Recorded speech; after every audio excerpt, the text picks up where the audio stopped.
व्यक्ति चिड़चिड़ करता है या गलत मार्ग पर चलता है। श्रंभेश्वर महादेव शंकर जी का एक नाम है, श्रंभेश्वर महादेव।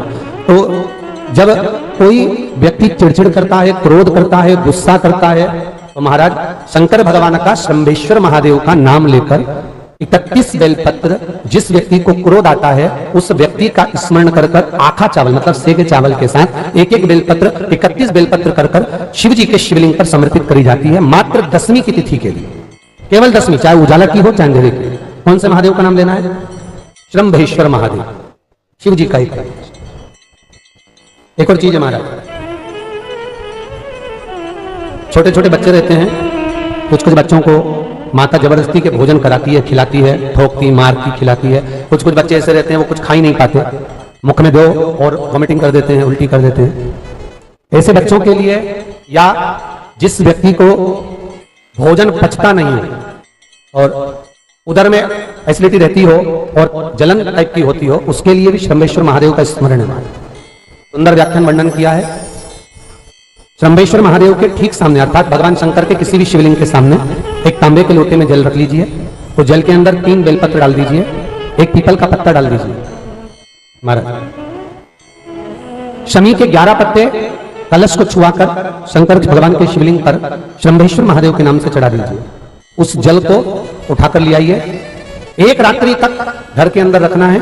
उस जल को श्रंभेश्वर महादेव का नाम लेकर जिस व्यक्ति को एसिडिटी होती हो या उधर खराब रहता हो या भोजन नहीं पचता हो या पेट से जुड़ी हुई प्रॉब्लम हो या बच्चों को भोजन कराते हैं और वो वोमिटिंग कर देते हो, ऐसे बच्चे को या भोजन नहीं भा रहा हो ऐसे व्यक्ति को उस जल को सुबह दोपहर शाम 3 बार श्रंभेश्वर महादेव का नाम लेकर आचमन कराना प्रारंभ कर दो, पिलाना चालू कर दीजिए। 3 या 4 दिन पिलाओगे, अपने आप उदर में भी आनंद रहेगा, बच्चा भोजन करना भी प्रारंभ कर देगा। श्रंभेश्वर महादेव।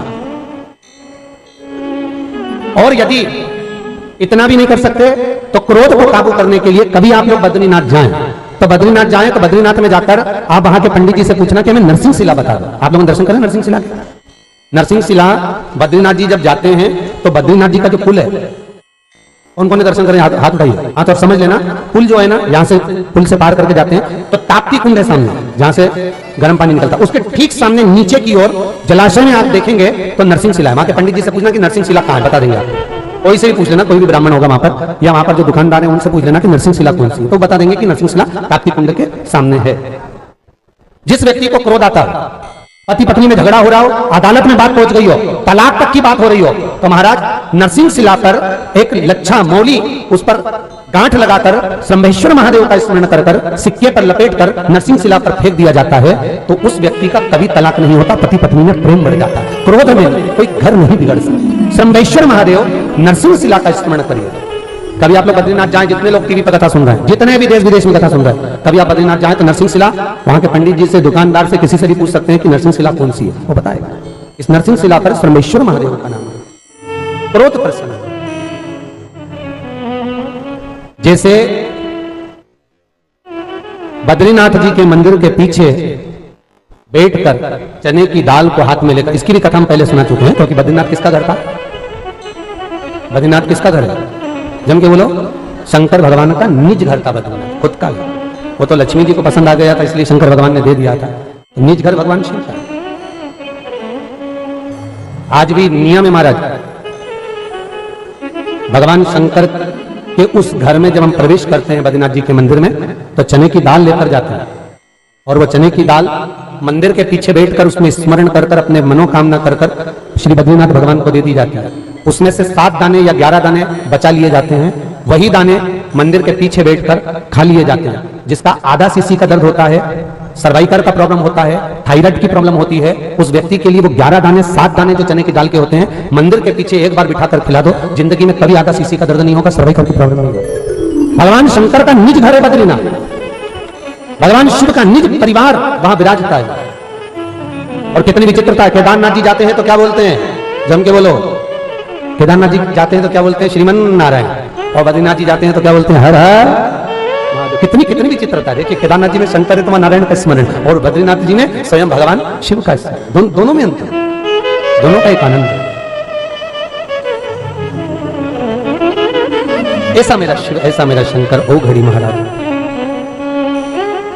भगवान शिव ओघड़दानी त्रिकालदर्शी कैलाश अविनाशी मेरा शंकर, नित्य स्मरण करने वाला कैलाश अविनाशी। शिव महापुराण की कथा कहती है, एक दिन ऐसा आता है मकर राशि में सूर्य प्रवेश करता है तो उसे मकर संक्रांति कहते हैं। हमारा ध्यान दीजिएगा, पूरे वर्ष में एक दिन मकर संक्रांति का। हमारे हिंदू धर्म में ये दिन है, हमारे हिंदू धर्म में जो ये दिन है। अच्छा, कई लोग कहते हैं कि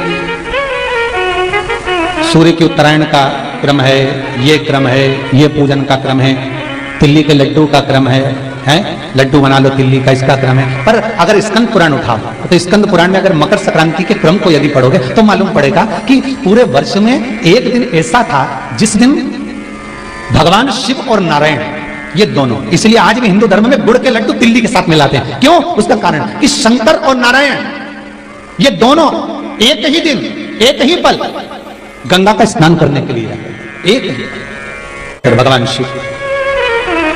देखिए कितना कितना हमारे हिंदू धर्म में एक एक तिथि का एक एक बार का एक एक महत्व है, उसको समझिए।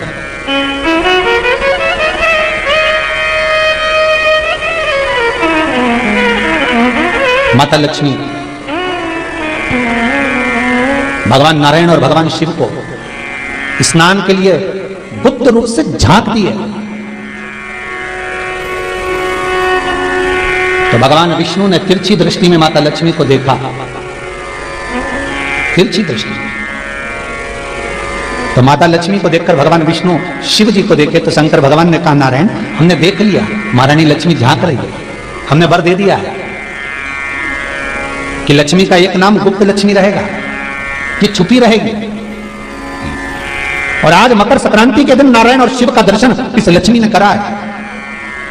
पर जो गुप्त लक्ष्मी का दान दे देगा उसके घर में कभी कोई बड़ी बीमारी प्रवेश नहीं करेगी। कैंसर जैसा रोग, किडनी और लीवर का रोग नहीं हो सकता। आज भी नियम है कि मकर संक्रांति के दिन एक लड्डू बनाया जाता है गुड़ और तिल्ली का, उसमें 1 का सिक्का, 2 का सिक्का या कोई लक्ष्मी उसमें फंसा दी जाती है और लड्डू को पैक कर किसी मंदिर में दान दे दिया जाता है। उसको कहते हैं गुप्त लक्ष्मी, जिससे घर में कोई बड़ी बीमारी प्रवेश नहीं, वो केवल मकर संक्रांति को ही होता है।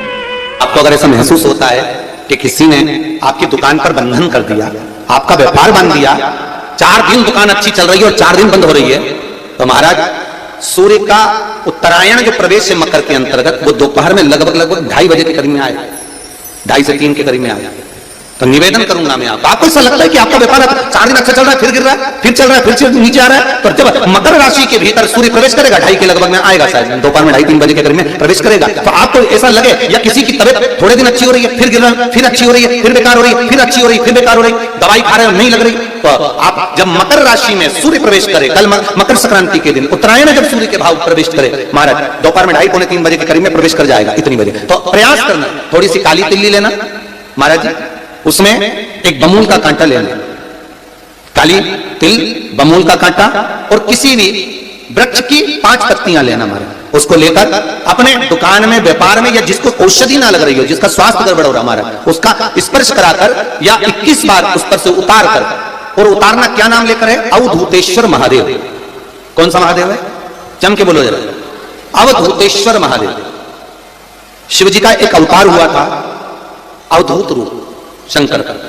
शंकर भगवान के उस क्रोध को, भगवान शिव के उस क्रोध को ब्रह्मा जी ने घोड़े का रूप दे दिया और घोड़े को समुद्र में डाल दिया।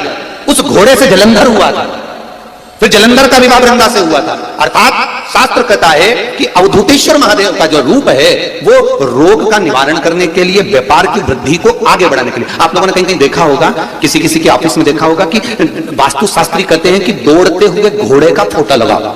सुना कि नहीं सुना? अरे बोलो तो सुना कि नहीं सुना? किसी वास्तु वाले के पास जाओगे ना तो करेगा तुम्हारा ऑफिस अच्छा नहीं चल रहा ना, तो दौड़ते हुए घोड़े का फोटो लगा, जो घोड़े 4-5 घोड़े दौड़ रहे हैं उनका फोटो लगा। क्यों कहते हैं?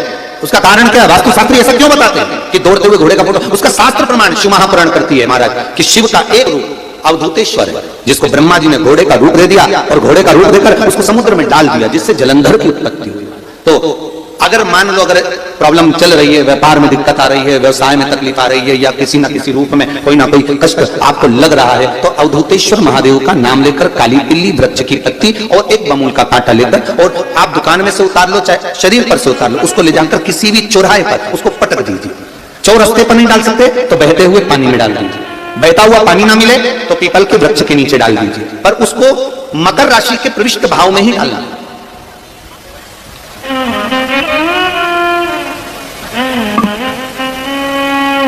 प्रविष्ट भाव। हमारे हिंदू धर्म में जितने भी त्योहार आते हैं ना, ये त्योहार कोई साधारण नहीं होते। हमारे हिंदू धर्म में जितने भी त्योहार हैं, ये कुछ ना कुछ हमें सुख का भान कराते हैं। एक भी त्योहार ऐसा नहीं है हिंदू धर्म का जो कि खाली जाए। बस हम उससे दूर रहते हैं, हमें आता नहीं है। बस एक साधारण भाव में हमने त्योहार मना लिया, पर उसका महत्व हम समझें, उसको जाने कि उसकी महत्वता क्या।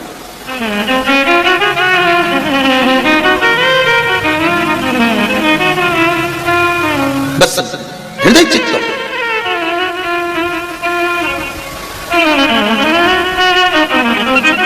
कोई किसी व्यक्ति ने मालूम पड़े कोई भूमि पर कब्जा कर लिया और नहीं छोड़ रहे, तो उसके लिए भी कल का दिन बड़ा महत्वपूर्ण है महाराज। उसके लिए भी कल का दिवस बड़ा महत्वपूर्ण है महाराज। मान लो अगर कोई कब्जा कर लिया हो और वो प्लाट या कोई दुकान कोई व्यापार की स्थान नहीं छोड़ रहा, तो उसके लिए भी कल का दिन शास्त्र कहता है महाराज जी, शमी पत्र की 5 पत्ती, कितनी पत्तियां लेना है? 5। शमी पत्र की 5 पत्ती, बेल पत्र की 11 पत्ती। मकर राशि में प्रवेश करते समय सूर्य का स्मरण करते हुए सूर्य पे से 7 बार घुमाकर भगवान शिव का नाम मंत्र लेते हुए, जो शिव महापुराण का मूल मंत्र है, श्री, बोलिए जम के, श्री शिवाय नमस्तुभ्यम। शिव महापुराण के मूल मंत्र का स्मरण कर सूर्य पर से घुमाकर शंकर भगवान के शिवलिंग पर जो समर्पित कर देता है और चढ़ी हुई एक बेलपत्र शमी पत्र उस स्थान पर डाल देता है जो कब्जा नहीं छोड़ रहा, महाराज 6 महीने के अंदर वो कब्जा छोड़कर भागता नजर आता है। कर्जा अगर थोड़ा भी है और थोड़ी भी मात्रा का अगर कर्जा है तो उस कर्जे को चुकाने का प्रयास करें, और अगर नहीं चुक रहा तो कल सूर्य जब मकर में उत्तरायण भाव में प्रवेश कर रहा है तो 1 लोटा पानी कलश महाराज उसमें जल भर लीजिए और जल भरकर उसमें 7 दाने चने की दाल के डाल लीजिए। 7 दाने चने की दाल के डालकर उसमें थोड़ा सा कुंकू रौली थोड़ी सी इसमें डाल लीजिए। 3 शमी पत्र, 1 बेल पत्र उस जल के अंदर डाल लीजिए महाराज, और डालकर सूर्य नारायण भगवान को दर्शन करते समय, जल छोड़ते समय उत्तर की ओर, आपके घर से जब उत्तर का जो भाग हो उस ओर जल का भाग थोड़ा सा छोड़े। आखिरी का बचा हुआ जो जल और बेलपत्र और शमी पत्र है एक साथ जब छूने तो जितना अपने मन में भाव हो कि हमारा इतना कर्जा है बाबा वो चूक जाए, या कोई पैसे नहीं दे रहा है उसका भी स्मरण कर सकते हैं कि हमारा इतना रुपया लेना है, और वो जल शमी पत्र बेलपत्र उसी समय पर नीचे डाल देना, उसका छींटा थोड़ा सा अपने ऊपर लेकर प्रवेश कर महाराज। ज्यादा से ज्यादा 5 महीने 6 महीने कहीं ना कहीं बाबा इससे कृपा कर देता है, कोई सहयोग, कोई धन, कोई संपदा, कोई व्यापार ऐसा बना देता है कि पैसा हाथ में आता है और कर्जा चूक जाता है। ये बाबा ही। और एक बात का याद रखना, हमें किसी से लेकर नहीं देना कर्जा, भगवान से ये निवेदन करना है हमको कि बाबा हमको ऐसा व्यापार दे, ऐसा धन हमारा खुद का दे जिससे हम अपने पैसे से कर्जा चुका। मालूम पड़े कर्जा मुक्ति के लिए कल आप लोग अर्घ अवश्य दें, सूर्य का स्मरण करें, सूर्य देवता का, और अर्घ प्रदान करें। निवेदन एक और है, जिनके शरीर धूजता अर्थात हाथ पैर में कंपन उत्पन्न होता हो या हाथ पैर में कहीं कंपन का भाव लगता हो, ऐसा महसूस होता हो कि हाथ पैर धूजते हो, तो कल सूर्य को जब अर्घ दें तो उसमें काली मिर्ची पीस कर डालकर फिर सूर्य को अर्घ मारें। अर्घ देने के बाद में जो जल आप जमीन पर छोड़ेंगे उसका भाग थोड़ा सा अपने शरीर पर लगा लेंगे जहां जहां पर कंपन उत्पन्न होता है। या कोई डॉक्टर आपको बोल रहा है कि बाईपास करवाना पड़ेगा या कोई नस चौक हो गई हो, तो उस स्थान पर भी आप उस जगह पर भी उस जल को अवश्य लगाएं, काली मिर्ची का पीसा। कल मकर संक्रांति है, भगवान शिव के पूजन का भी दिन है। खूब प्रेम से आप खिचड़ी का दान दो, लड्डू का दान दो, अन्न दान दो, पर दान पुण्य संकीर्तन स्मरण करते थे। और कम से कम 14 लोगों से हर हर महादेव तो कह लो, नमः शिवाय तो बोल लो, राम राम तो बोल लो, कृष्ण नाम तो बोल लो, जितना बन सके भजन। कितनी प्रतीक्षा करते करते करते करते करते करते भीष्म पितामह उत्तरायण का इंतजार करते रहे, कितनी प्रतीक्षा करते करते। जिसका परिवार टूट रहा हो, भाई भाई में झगड़ा हो रहा हो, आपस में प्रेम खत्म हो रहा हो, जहां पर देवरानी जेठानी आपस में झगड़ रही हो, भाई भाई झगड़ रहा हो, प्रॉपर्टी के लिए, धन के लिए, दौलत के लिए, संपदा के लिए, कोई किसी का मुंह फूला, कोई किसी की मुंह फूला हुआ। निवेदन है कल मकर संक्रांति के अवसर पर 1 लोटे पानी में काली तिल डालकर और उसमें हल्दी मिलाकर शंकर भगवान को समर्पित करना। और किसका नाम लेकर? जिनसे विवाद हो रहा है, जिनको आप अपना बनाना चाहते हैं, जिनसे प्रेम बढ़े, आपस में स्नेह बढ़े, घर नहीं टूटे। मेरा तो निवेदन है, सास बहू के लिए चढ़ा दे, बहू सास के लिए चढ़ा दे, प्रेम बना रहा, टूटे नहीं, इससे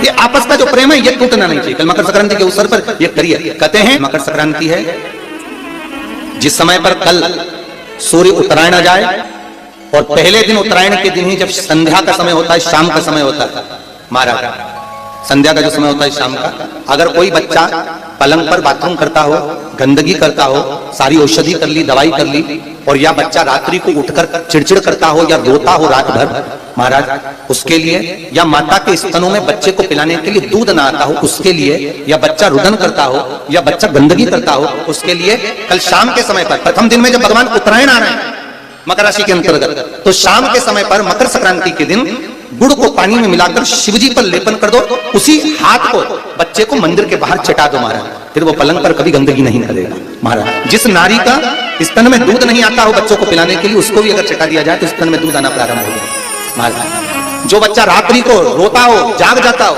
उसको भी अगर वो हाथ चटा दिया जाए तो वो काम करता है महाराज। ये कल के दिन करके देखना, बाद में बताना जरूर हो।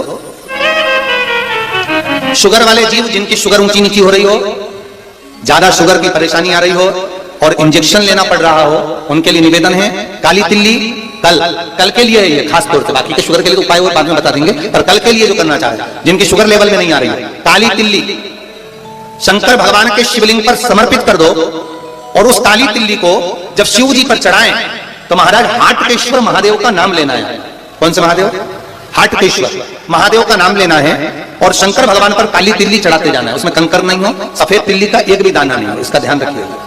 उस काली तिल्ली को चढ़ा दीजिए, हाटकेश्वर महादेव का स्मरण कर कर, किसी को जल ना चढ़ाने देना उस समय पर जब आप शंकर जी को चढ़ाएं, और भगवान शंकर की हाटकेश्वर महादेव का स्मरण कर कर 108 रुद्राक्ष से मनके से माला जप लो, वहीं शंकर चढ़ी रहने देना तिल्ली। उसी तिल्ली को वापिस कटोरी में उठाकर लिया, 3 दिन तक लगातार उसको थोड़ा थोड़ा कर सुबह के समय खाली पेट खाइए, शुगर लेवल पर आ जाएगी महाराज, आपकी शुगर हाई ऊंची नीची नहीं जाएगी। हाटकेश्वर महादेव का स्मरण। जो मंदिर में प्रवेश करने से पहले बहुत बहुत चोटों को सहन किया गया। 2 तरह के व्यक्ति होते हैं, एक रोज मंदिर जाता है और एक कभी कभी मंदिर जाता है।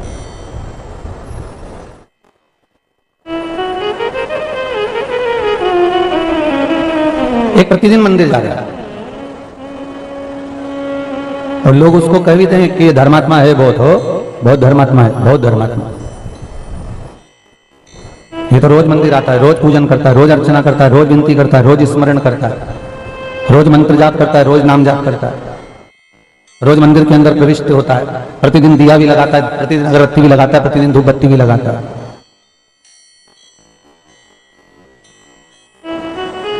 एक बहुत सुंदर बात, अभी ये पत्र तो पढ़े नहीं है, कहीं बीच में भजन आएगा तो पढ़ लेंगे इसको, बीच में भजन आएगा तो पढ़ लेंगे इसको।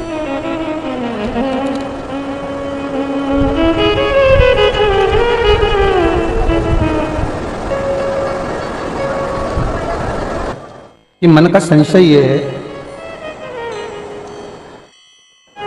कि गंगा जी का चरित्र हमने श्रवण किया, माता गंगा का चरित्र हम श्रवण कर रहे हैं, पर उस गंगा के चरित्र में महाभारत के अंतर्गत राजा शांतनु का चरित्र आता है।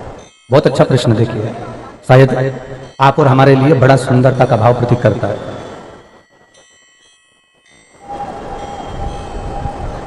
कि जिन गंगा मैया ने, इसी में एक प्रश्न है वो कि माँ गंगा शंकर जी की आराधना करी, माँ गंगा स्मरण करी,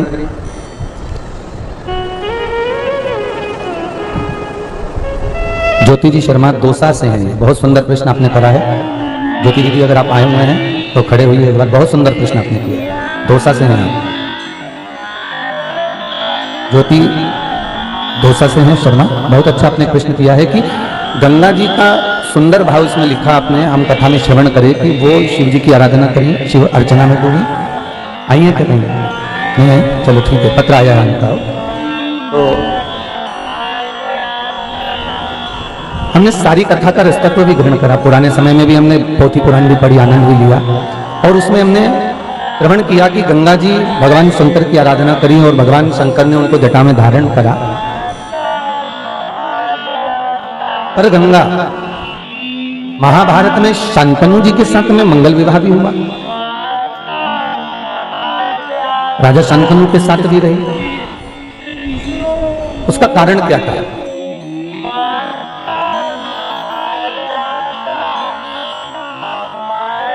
और भीष्म पितामह जैसे पुत्र को जन्म भी दिया।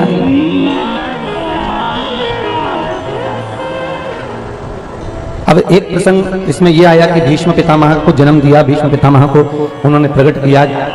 और भीष्म पितामह का चरित्र पूर्व की कथा में पहले सुना चुके हैं, यहाँ की नहीं, पूर्व की जो कथा है उसमें आप स्मरण करेंगे तो आपको मालूम पड़ेगा कि भीष्म पितामह के जितने भाई थे सब तत्काल मारे गए, पर केवल एक भीष्म पितामह ऐसे थे जिनको रहकर भी भुगतना पड़ा और कर्म का दंड भोगना पड़ा। अब ये दोसा की बेटी ने बहुत सुंदर प्रश्न किया कि शांतनु के साथ विवाह होने का कारण क्या था। उसका भी एक व्याख्यान वर्णन है हमारा, विष्णु पुराण को अगर आप उठाएंगे तो उसमें वर्णन मिलेगा।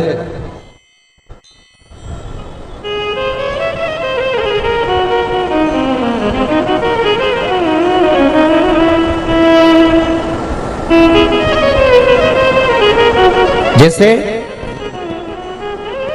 कबूतर को श्रापित करने का प्रसंग अगर देखना है आपको तो एक रावण संहिता के अंतर्गत, एक मार्कंडे संहिता के अंतर्गत और दूसरा सुंदर गीता प्रेस गोरखपुर की शिव अंक के अंतर्गत आप ये तीनों जगह से इसको निकाल सकते। ठीक है। अब शांतनु के साथ मंगल विवाह का अगर चरित्र आपको वर्णन करना है तो देवी भागवत और विष्णु पुराण। देखो पुराणों का नाम इसलिए ले रहे हैं कि आप कभी भरमाएं तो आप उसको उठाकर देख सकते हैं कि कहां से लिया गया प्रसंग हो, किस जगह से अपन इसको उठाया है। शिव महापुराण के अंतर्गत विष्णु पुराण और देवी भागवत। देवी भागवत के अंतर्गत और विष्णु पुराण के अंतर्गत एक भाव वर्णन किया गया महाराज, एक बड़ा सुंदर भाव कहा गया कि गंगा, सरस्वती, लक्ष्मी तीनों एक जगह पर विराजमान है महाराज, तीनों एक ही जगह पर, तो तीनों आनंद में निवास कर रही है। पर एक अभिमत्ता का शब्द माता लक्ष्मी के भीतर भी आ गया था, एक अभिमत्ता का शब्द माता सरस्वती के भीतर भी आ गया था, एक अभिमत्ता का शब्द माता गंगा के भीतर भी आ गया था। और इन तीनों में जो अभिमत्ता का शब्द आया, जो अभिमान का संबोधन आया, उसमें सबसे प्रबल अगर संबोधन था तो महाराज माता गंगा का था। माता सरस्वती ने जो अभिमान का शब्द संबोधन किया तो उनको तो श्राप मिला कि मृत्यु लोक में तू सरस्वती नदी बनेगी, कुछ दूर चलने के बाद तू आलोक हो जाएगी, तो वो हुआ। माता लक्ष्मी को भी श्राप लगा कि समय की अवस्था जानकर तुम्हारे शब्दों का संबोधन जो तुमने अभिमत्ता में कहा है, इसलिए तुमको गाय के गोबर में बैठना पड़ेगा, और तुम्हें बिठाने वाला कोई दूसरा नहीं, भृगु बाबा होंगे। भृगु ऋषि ने बिठाया लक्ष्मी जी को गाय के गोबर, कोई दूसरा नहीं बिठाएगा, तो अभिमत्ता। और गंगा तू कहती है कि मेरे जल के बिना भगवान रह नहीं सकते, मेरे बिना मेरा ठाकुर एक क्षण नहीं रह सकता, मेरे बिना भगवान होता है किसी को रोज रोज अगर उनका मंदिर जाए ना, रोज रोज भगवान के भजन पूजन में डूबा रहना, उसको धीरे धीरे धीरे धीरे ऐसा अहंकार आ जाता है। जैसे ब्रजमंडल की बहुत सुंदर कथा है ब्रज की कि एक स्त्री थी, वो पतिव्रता धर्म का पालन करती थी, पति को परमेश्वर मानती, पति के चरणों को नमन करती, पति के चरणारविंद का स्मरण करती। लोग उसको पतिव्रता पतिव्रता पतिव्रता कहते, लोग उसको सती सती कहते। इतनी प्रबल हो गई वो कि वो उसका हर जगह वर्चस्व हो गया, जहां से निकलती लोग उसके पांव छूते, उसको प्रणाम करते, उसके हाथ में मेहंदी लगाते, उसके पांव में मेहंदी लगाते, उसको सुंदर बेड़ियां लगाते, उसको गजरा मानते, उसको कहते पति का धर्म का पालन करने वाली, पति को परमेश्वर मानने वाली, पति के चरणों का रसतत्व ग्रहण करने वाली।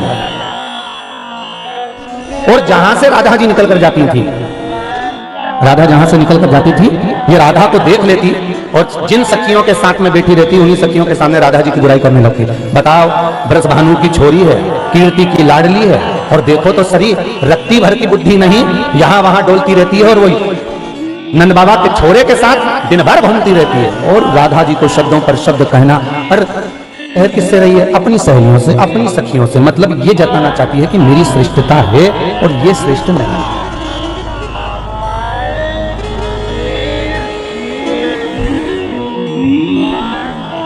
जो बहुत विद्वान होता है ना, जिसमें बहुत सारी विद्वत्ता होती है, शायद इसीलिए रावण को विद्वान कहा है। रावण को क्या कहा है? जम के बोलिए जरा, विद्वान। और हनुमान जी को विद्वान कहा है। अरे बोलो, जम के बोलो। कहीं किसी जगह पर लिखा हो कि हनुमान जी विद्वान है तो जरूर बताओ। रावण के संबोधन में आता है, रावण संहिता में आता है कि रावण विद्वान है, और हनुमान जी की जितने लाइनें पढ़ोगे तो उसमें मिलेगा विद्यावान गुणी अति चातुर।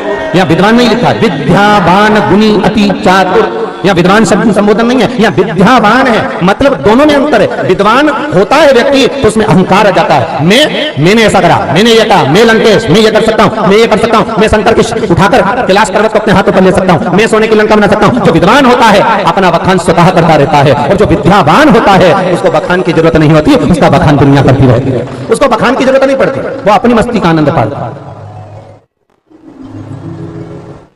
दोनों में अंतर है हमारा। जिसमें जो विद्वान होगा ना वो दिन भर बैठकर केवल गलतियां छांटता रहेगा, ये क्यों नहीं बोला, प्रसाद सही क्यों नहीं बटा, बेलपत्री खाने से क्या होता है, जबरदस्ती की भीड़ लग रही है, कोई मतलब का नहीं, बताओ इतनी भीड़ पड़ रही है, ऐसा हो रहा है। वो दिन भर बैठेगा और दिन भर उसमें से जो विद्वान होगा वो यही निकालता रहेगा कि इसमें कमियां कहां से निकालना है, इसमें से ढूंढना क्या गलती है, इसमें से गलती कौन सी स्वीकार करना है। पर जो विद्यावान है उसको गलतियां छांटने से मतलब नहीं होता, उसको केवल एक तत्व से मतलब होता है कि मुझे शंकर का अनुमोदन करना है, मुझे और उसमें से भी कई माताएं। एक ये प्रश्न है महाराज जी, बड़ा सुंदर है। आपके द्वारा समय के पहले रात्रि 9 बजे एक बार अभिषेक कराया गया था। मेरी बेटी हाथ पैर जोड़ जोड़ के दे गई, पर उसका ट्रांसफर हो नहीं पाया जो जॉब कर रही थी उसके अंतर्गत। पर अभिषेक करने के 2 दिन निकले थे और उस बेटी का ट्रांसफर हो गया बिना कुछ दिए और बिना कुछ लिए। ये है मदन मोहन जी गुप्ता, सेवानिवृत्त हैं, गंगापुर सिटी से आए हुए हैं। ये गंगापुर सिटी का पत्र। ये अंतर है विद्वान और विद्यावान में। जो प्राप्त करा भगवान की भक्ति के रस तत्व में, जो डूब गया, उसको बाबा बस यही देखता है कि उसमें सुख का अनुभव क्या है, और वही हुआ, और हुआ वही प्राप्त।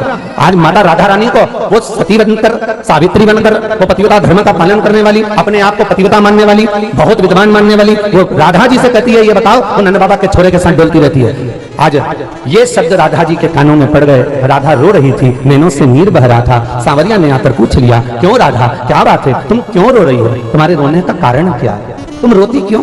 राधा कहती, कुछ नहीं ठाकुर, रोने का कोई प्रसंग नहीं। भगवान मन की बात को जान गए। ठाकुर जी ने एक लीला करी और ठाकुर जी कदम के पेड़ पर चढ़ गए, और कदम के पेड़ पर चढ़कर भगवान कृष्ण लुढ़क कर नीचे गिर गए। गिरते से भगवान बेहोश हो गए, भगवान की सुध चली गई, भगवान बेहोश हो गए। सबको बुलाया गया, अरे देखो कान्हा को क्या हो गया, कन्हैया को क्या हो गया, जल्दी देखो। सबको बुलाया पर कन्हैया उठा नहीं, वेदों को बुलाया, औषधि दी पर कन्हैया उठा नहीं। तब गांव का कोई बुजुर्ग बोला, अब तो एक काम हो सकता है, मैंने किसी के मुख से सुना है, अगर कन्हैया को जीवित करना है और कन्हैया को बचाना है तो जो नारी पतिव्रता धर्म का पालन करती हो, पति को परमेश्वर मानती हो, पति के चरणों का स्मरण करती हो, बस वो यमुना जी के ये घाट से लेकर यमुना जी के वो घाट तक कच्चा सूत बांधा जाए, और उस सूत पर चढ़कर वो पतिव्रता नारी 1000 छिद्र करे हुए घड़े को लेकर जाए और यमुना जी के मध्य से पानी भरकर लाए और कन्हैया पर छींटे तो कन्हैया जीवित हो सकता है। जैसी बोले सबका ध्यान उसी की ओर गया। किसकी ओर? अरे बोलो तो जम के, उसी की ओर जो कहती थी मैं पतिव्रता धर्म का पालन करती हूँ, पति को परमेश्वर मानती हूँ। बस सबका ध्यान गया, सब हाथ पैर जोड़ने गए। यशोदा जी पांव पड़ने गई, जी चल, तू मेरे बेटे को बचा सकती है, अब तू नहीं होगी ना तो मेरा बेटा मर जाएगा, अरे तू कुछ कृपा कर दे। नंद बाबा, यशोदा, रोहिणी सब दौड़ दौड़ कर उसको बुलाने के लिए गए। अब तो वो और इन लगा के तैयार हुई, तो अब तो उसकी ओर आनंद हो गया। फिर उसको लेकर आया, ये 1108 छिद्र का ये कलश है, सहस्त्र धारा का कलश है, आप इसको लेकर जाओ। कच्चा सूत बांधा गया, एक घाट से दूसरे घाट तक। इसको कहा कि आप पतिव्रता धर्म का पालन करती हो, आपके सिवाय पूरे ब्रजमंडल में कोई नहीं जो इतना किसी पति का स्मरण करती हो, आप जाइए। और वो बिंदी मिंदी लगा के और उसकी मेहंदी मेहंदी मांड मुंडा के और बढ़िया बेणी और गजरा मजरा लगा लोगों को, और उनके जो कच्चा सूत पे पांव धरवाया तो वो यमुना जी में डुबक डुबक कर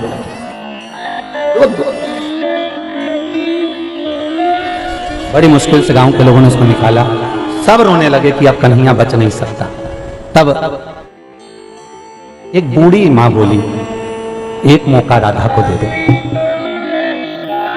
एक मौका राधा को दे दो। वो जो पतिव्रता धर्म का पालन करने वाली थी उसके साथ की 2-3 और थी, उन्होंने कहा हमें मालूम है राधा कैसी है, हमें मालूम है राधा कैसी। फिर भी बूढ़ी मां ने कहा एक मौका राधा को दिया जाए। कच्चा सूत फिर बांधा गया, शास्त्र धारा कलश फिर दिया गया।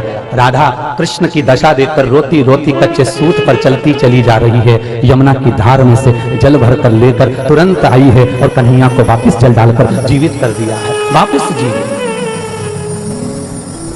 जीवित कर दिया। होश नहीं है राधा को।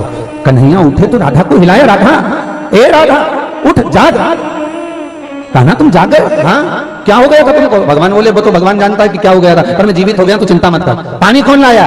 राधा पूछ रही है। तब सारा ब्रजमंडल कह दिया, राधा जल तू लेकर आई है, भले तू दिखावा नहीं करती, भले माथे पर बिंदी नहीं लगाती, भले मांग भरी ना भरी, भले चोटी करी ना करी, पर तेरा मन, तेरा चित्त, तेरी वृत्ति, शास्त्र कहता रोज मंदिर जाने पर भगवान नहीं मिलेगा। ध्यान देना, आप नहीं जाओ हम ये नहीं कहते, जाइए, पर निवेदन इतना है कि भगवान को रिझाने के लिए बहुत सारा दिखावा करने की जरूरत नहीं होती। भगवान को रिझाने के लिए तो केवल दिल भगवान को दे दीजिए, भगवान तुम्हारे सम्मुख में आकर खड़ा हो जाएगा। बहुत दिखाने की जरूरत नहीं भगवान को रिझाने।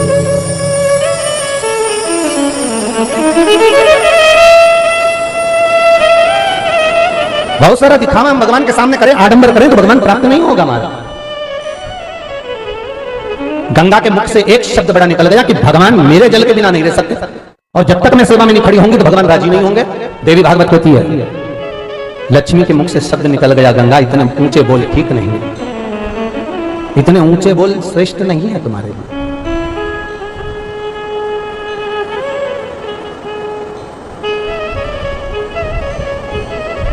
ये श्रेष्ठ नहीं है तुम्हारे लिए। गंगा के मुख से शब्द निकला, लक्ष्मी तुम मुझे ज्ञान दे रही हो, मृत्यु लोक में तुम्हें जाना पड़ेगा तो भगवान से वियोगता का भाव रहेगा, तुम जिस रूप में रहो। कृष्ण के साथ रुक्मणी बनोगी तो द्वारका में भी रुक्मणी तो दूर रहेगी, राम के साथ सीता बनोगी तो सीता बनकर भी तुम्हें दूरी रखना पड़ेगा।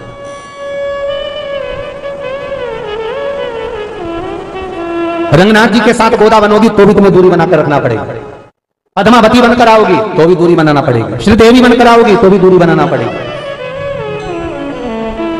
तब लक्ष्मी के मुख से निकल गया, गंगा जितना मैं पति का स्मरण करती हूं उतना तो तू भी नहीं कर पाती, इसलिए मृत्यु लोक में जाकर तू शंकर का अनुमोदन कर रही है, शिव का स्मरण कर रही है कि नारायण को अपना बनाऊंगी, शिव को अपना बनाऊंगी, और तेरी अभिमतता है, इसलिए मृत्यु लोक में जाकर ना तेरे सम्मुख में शिव रहेंगे ना तेरे सम्मुख में नारायण रहेंगे, तुझे नीचे मृत्यु लोक में जाकर एक साधारण मानव से विवाह करना पड़ेगा।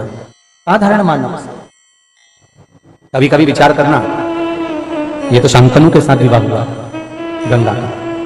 प्रश्न बहुत अच्छा है जी आपका। मैं एक बार पूरे जितने श्रोता बैठे इनसे चाहूंगा कि एक बार जोरदार ताली बजाएं इस बेटी के लिए। बहुत सुंदर प्रश्न कराया ज्योति शर्मा दोसा ने उसको। अच्छा इन्होंने कराया, वाह वाह बहुत बढ़िया, बहुत बहुत साधुवाद। एक बार जोरदार ताली बजाएं, बहुत बहुत साधुवाद। सुंदर प्रश्न हमारा, अच्छा लगा इसका प्रश्न जानकर, जो जगत के कल्याण के लिए, जो जगत कल्याण के लिए एक प्रसंग था हमारे जीवन में, एक आनंद था। आप अपनी मस्ती रखो, आप अपना जीवन अलमस्त जियो, आप भगवान के मंदिर जाओ, देवालय जाओ, प्रतिदिन जाओ, तुम्हारी मर्जी पड़े, तुम भगवान का जितना स्मरण कर सकते हो उतना करो, पर इतना याद रखना कि अहंकार रखकर भगवान की सेवा ना करना, अभिमान रखकर भगवान का पूजन ना करना। अहंकार में तीन गए, धन वैभव और वंश, ना मानो तो देख लो रावण पूरव और कंस, ये तीनों अहंकार में चले गए। धन भी गया, वैभव भी गया और वंश भी गया, मैं कहकर पूरी जिंदगी बर्बाद कर दी इन्होंने। हमारी अभिमतता, जब मनुष्य का अहंकार शून्य हो जाता है तब भगवान मिल जाता है। यहां से चलना, दौसा के लिए निकलना, कहां के लिए जाओगे? अरे जम के बोलो, दौसा। यहां से उस वाली पट्टी से जाना तो लिखा हुआ है दौसा यहां से 3 किलोमीटर। कितना लिखा हुआ है? 3 है 4 है, 5 लिखा होगा। ठीक है, आप समझ लो, आप समझ लेना हो, हम तो बात दे रहे हैं, आप अब समझ लो 3 की 5 वो तुम जान लो। ठीक है, यहां से लिखा है दौसा 5 किलोमीटर। ठीक है, और आगे जाएंगे तो कितना बचेगा? जम के बोलते जाओ, 4, और आगे पहुंचे तो 3, और आगे पहुंचे तो 2, और आगे पहुंचे तो, और आगे पहुंचे तो क्या बना आएगा? 0।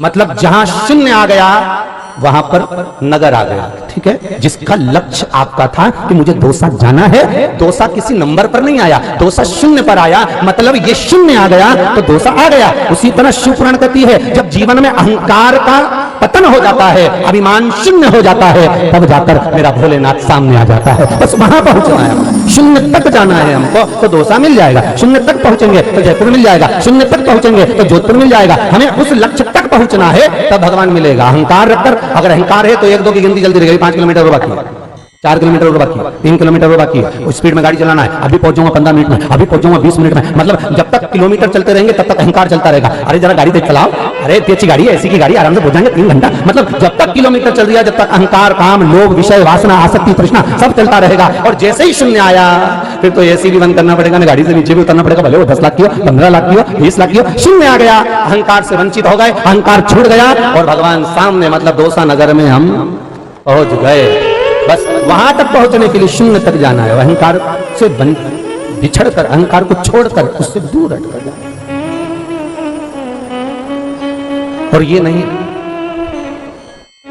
नहीं है कि भगवान बहुत धन वालों को ही मिलता है, ये भी नहीं है कि भगवान संतों को ही मिलता है, ये भी नहीं है कि भगवान केवल गुरुओं को ही मिलता है। भगवान प्राप्त करने का एक साधन होता है, किसी के माध्यम से हम प्राप्त करते हैं, किसी के माध्यम से।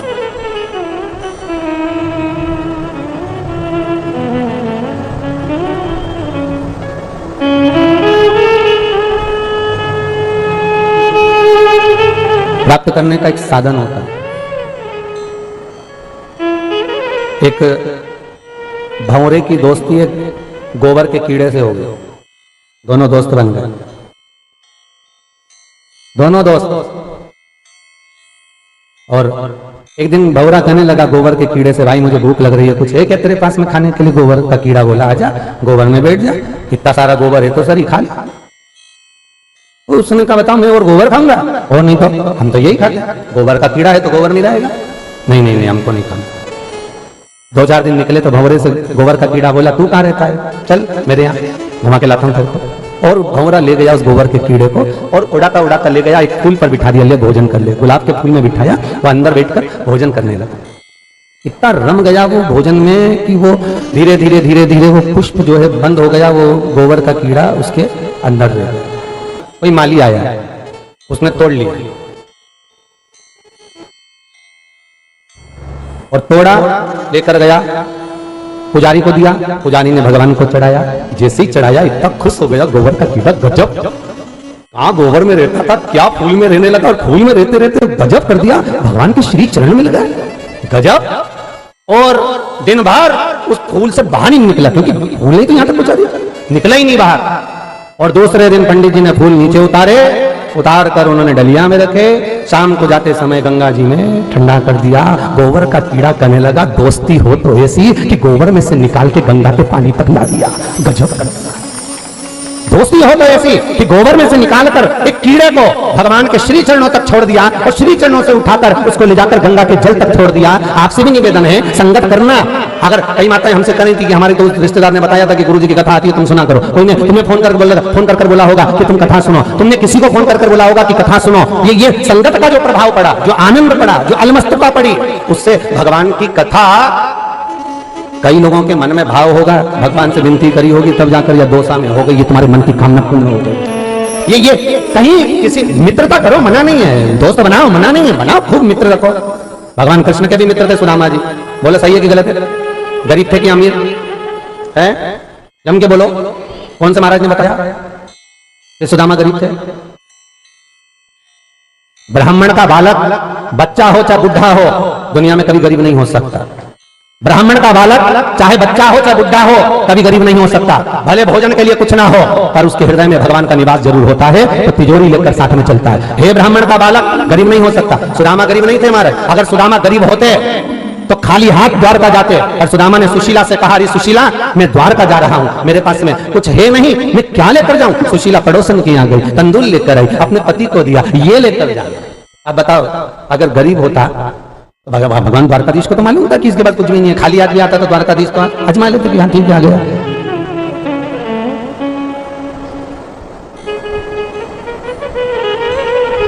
ले गया। सुदामा जैसा दुनिया में कोई सेठ नहीं होगा रे भाई।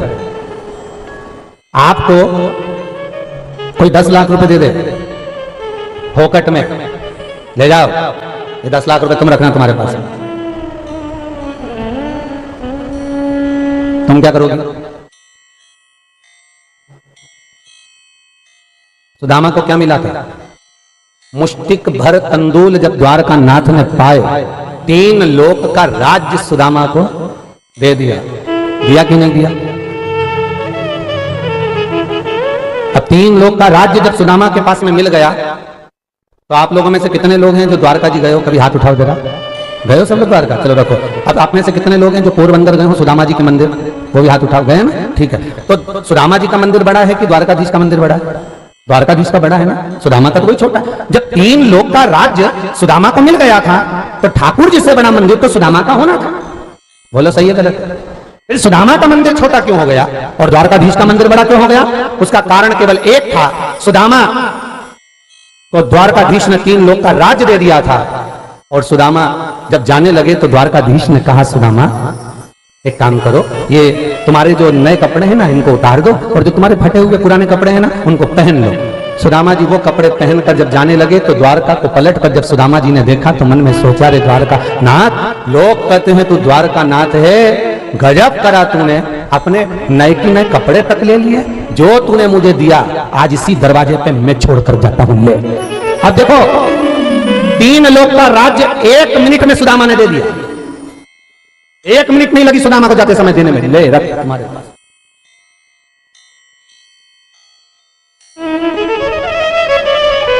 गरीब नहीं है। गरीब किसको कहते हैं मालूम है आप लोगों को? जिसके पास धन बहुत हो, दान करने का मन नहीं होता, वो दुनिया का सबसे भिखारी व्यक्ति होता है। वो दुनिया का सबसे बड़ा भिखारी होता है जिसके पास भगवान ने दिया तो खूब है पर मन नहीं है देने का। वो दुनिया का सबसे बड़ा भिखारी। और दुनिया का सबसे बड़ा सेठ कौन है? श्रीमद् भागवत कथा का 10वां स्कंद कहता है, दुनिया का सबसे बड़ा सेठ है वो जिसके पास कुछ भी नहीं तो भी उसके घर से कोई भूखा प्यासा ना जाए। भैया पानी पीकर जाना, भैया भोजन कर लेना, भैया थोड़ा रुकने में चाय बना कर लाती हो, थोड़ा पीकर जाना, खाकर जाना। वो दुनिया का सबसे बड़ा सेठ है जिसके दरवाजे से कोई भूखा ना जाए, जिसके दरवाजे से कोई खाली ना जाए, वो सेठ है। और दुनिया का सबसे बड़ा भिखारी, धन तो बहुत दिया भगवान ने। शास्त्र कहता है, शिव महापुराण की कथा कहती है, धन का सदुपयोग जो कर ले वही दुनिया का सबसे बड़ा सेठ है। और नहीं तो दुनिया में जितने भी सेठ हैं ये सब तो चौकीदार हैं धन के, जोड़ जोड़ के रखते जाए, रात भर जगते रहे, नींद नहीं आए बेचारा उनके, रात भर जग रहे, नींद की गोली खा रहे, बीपी ऊंचा नीचा हो रहा, शुगर ऊंची नीची हो रही, रात को बेचैनी इतनी हो रही, एसी भी चल रहा, पंखा भी चल रहा, बोतल भर पानी भी रखा, सब कुछ रखा, पर नींद नहीं आ रही, घूम रहा फिर रहा, जा रहा आ रहा, नींद नहीं आ रही। उसका कारण क्या? क्योंकि घर में धन बहुत है, तो नींद कहां से आएगी? बेचैनी बढ़ती जा रही। तो ये सब चौकीदार है। चौकीदार नहीं बनना अपन को। अपन जितना कमाओ उसका कम से कम 50% तो तुम अपने ऊपर ही खर्च कर लो।